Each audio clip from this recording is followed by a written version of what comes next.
What is the true nature of the universe? To answer this question, humans come up with stories to describe the world. We test our stories and learn what to keep and what to throw away. But the more we learn, the more complicated and weird our stories become. Some of them so much so that it's really hard to know what they're actually about. Like string theory, a famous, controversial and often misunderstood story about the nature of everything. Why did we come up with it, and is it correct or just an idea we should chuck out?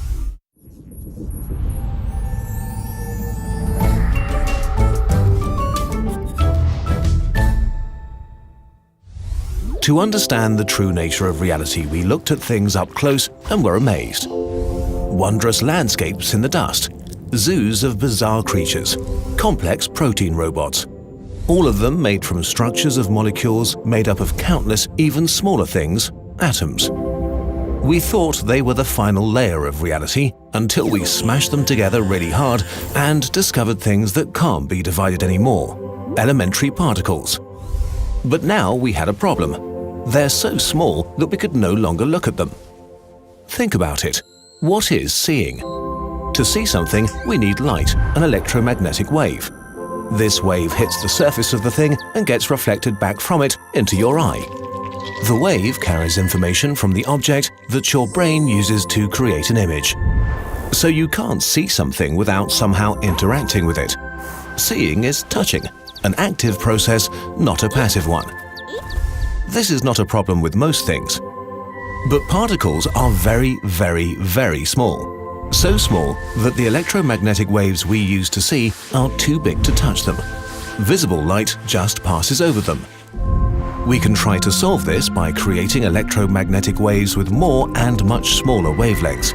But more wavelengths means more energy. So when we touch a particle with a wave that has a lot of energy, it alters it. By looking at a particle, we change it. So we can't measure elementary particles precisely. This fact is so important that it has a name. The Heisenberg uncertainty principle, the basis of all quantum physics. So what does a particle look like then?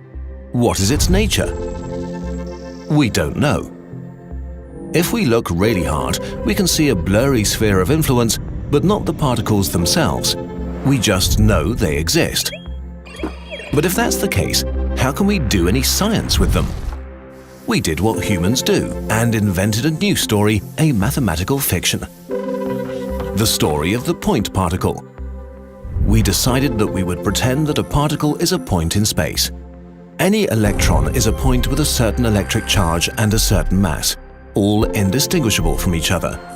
This way, physicists could define them and calculate all of their interactions. This is called quantum field theory and solved a lot of problems. All of the standard model of particle physics is built on it, and it predicts lots of things very well. Some quantum properties of the electron, for example, have been tested and are accurate up to 0.0000000000002%. So while particles are not really points, by treating them as if they were, we get a pretty good picture of the universe. Not only did this idea advance science, it also led to a lot of real-world technology we use every day. But there's a huge problem: gravity. In quantum mechanics, all physical forces are carried by certain particles. But according to Einstein's general relativity, gravity is not a force like the others in the universe. If the universe is a play, particles are the actors, but gravity is the stage. To put it simply, gravity is a theory of geometry, the geometry of space-time itself, of distances which we need to describe with absolute precision. But since there is no way to precisely measure things in the quantum world, our story of gravity doesn't work with our story of quantum physics. When physicists tried to add gravity to the story by inventing a new particle, their mathematics broke down. And this is a big problem. If we could marry gravity to quantum physics and the standard model, we would have the theory of everything. So very smart people came up with a new story. They asked, what is more complex than a point? A line or a string? String theory was born. What makes string theory so elegant is that it describes many different elementary particles as different modes of vibration of the string. Just like a violin string vibrating differently can give you a lot of different notes, a string can give you different particles. Most importantly, this includes gravity. String theory promised to unify all fundamental forces of the universe. This caused enormous excitement and hype. String theory quickly graduated to a possible theory of everything. Unfortunately, string theory comes with a lot of strings attached. Much of the maths involving a consistent string theory does not work in our universe with its 3 spatial and 1 temporal dimensions. String theory requires 10 dimensions to work out. So string theorists did calculations in model universes, and then try to get rid of the 6 additional dimensions and describe our own universe. But so far, nobody has succeeded, and no prediction of string theory has been proven in an experiment. So string theory did not reveal the nature of our universe. One could argue that in this case, string theory really isn't useful at all.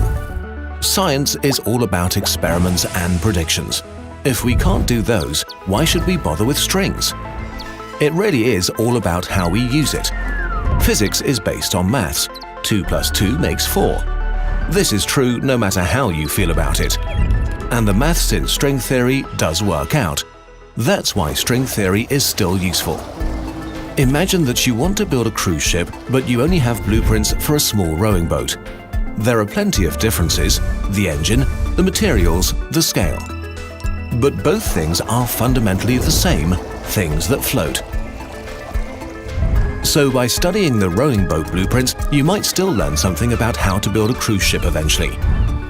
With string theory, we can try to answer some questions about quantum gravity that have been puzzling physicists for decades, such as how black holes work or the information paradox. String theory may point us in the right direction. When used in this spirit, string theory becomes a precious tool for theoretical physicists and help them discover new aspects of the quantum world and some beautiful mathematics. So maybe the story of string theory is not the theory of everything. But just like the story of the point particle, it may be an extremely useful story. We don't yet know what the true nature of reality is, but we'll keep coming up with stories to try and find out until one day, hopefully, we do know. This video was supported by the Swiss National Science Foundation and realized with the scientific advice of Alessandro Sfondrini.